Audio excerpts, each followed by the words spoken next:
जय श्री कृष्ण। भाद्रपद माह के कृष्ण पक्ष में आने वाली तीज को कजरी तीज कहा जाता है।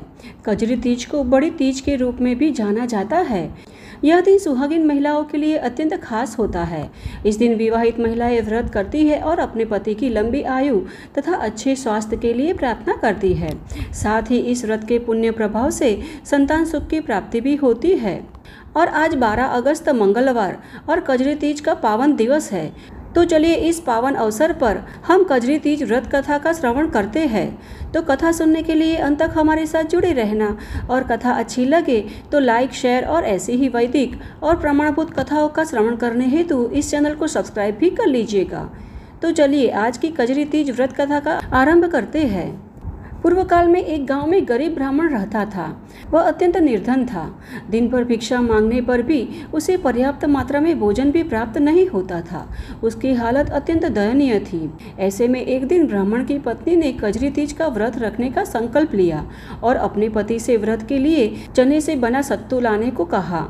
यह बात सुनकर ब्राह्मण व्याकुल हो उठा कि आखिर मेरे पास इतने पर्याप्त मात्रा में पैसे तो नहीं है, तो मैं सत्तू कहाँ से लेकर आऊँ।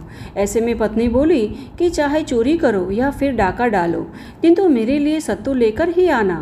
अब यह सुनकर ब्राह्मण कई जगह पर भिक्षा मांगने के लिए गया, परंतु कई प्रयास करने पर भी उसे सत्तू के लिए धन प्राप्त नहीं हुआ। अतः ब्राह्मण चिंतित होने लगा और मन ही मन विचार करने लगा कि अब क्या करूं, किस प्रकार ब्राह्मणी के लिए सत्तू लेकर आऊं। इस प्रकार विचार करते हुए उसे अपने पत्नी की बात याद आई। अतः वह सत्तू की चोरी करने के लिए एक साहूकार की दुकान में पहुंचा। जब वहां पहुंचा तो उसने देखा कि साहूकार के साथ साथ उसके सभी नौकर भी सो रहे थे।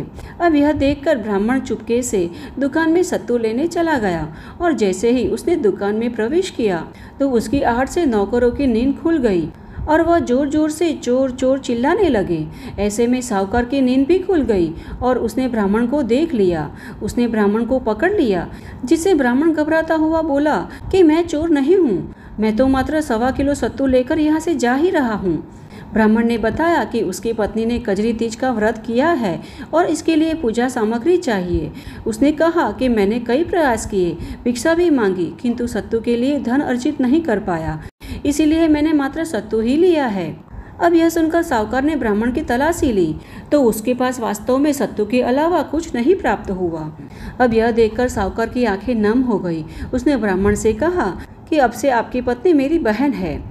इस प्रकार कहते हुए साहूकार ने ब्राह्मण को पैसे, मेहंदी, सत्तू सहित सामान देकर अच्छे से विदा किया और यह सामान लेकर ब्राह्मण अपनी पत्नी के पास गया, जिससे ब्राह्मणी ने भी कजरी तीज का व्रत संपूर्ण विधि विधान के साथ किया और धीरे धीरे करके ब्राह्मण के भी सभी दुख तकलीफें दूर होने लगी और ब्राह्मण और ब्राह्मणी अपना जीवन प्रसन्नता पूर्वक व्यतीत करने लगे। तो यह है कजरी तीज व्रत का प्रभाव, जिसका श्रद्धा पूर्वक पालन करने से भगवान श्री और माता पार्वती अवश्य प्रसन्न होते हैं और अखंड सौभाग्य का आशीर्वाद प्रदान करते हैं। साथ ही जीवन में आने वाली सभी दुख तकलीफें भी दूर हो जाती है और इस दिन व्रत का श्रद्धा पूर्वक पालन करने से सभी मनोकामनाएं पूर्ण होती है और जीवन में सुख और सौभाग्य की प्राप्ति होती है। हमें आशा है कि आज की हमारी कजरी तीज व्रत कथा आपको अच्छी लगी होगी। अगर थोड़ी सी भी यह कथा आपको अच्छी लगी है तो इसे उन महिलाओं को भी शेयर करना जो कजरी तीज व्रत का पालन कर रही है। इस कथा का श्रवण कर उन्हें भी पुण्य फल की प्राप्ति हो सके। तो चलिए हमारे शास्त्रों में वर्णित ऐसे ही वैदिक और प्रमाणभूत कथाओं के साथ फिर से मिलते हैं। तब तक के लिए जय श्री कृष्ण।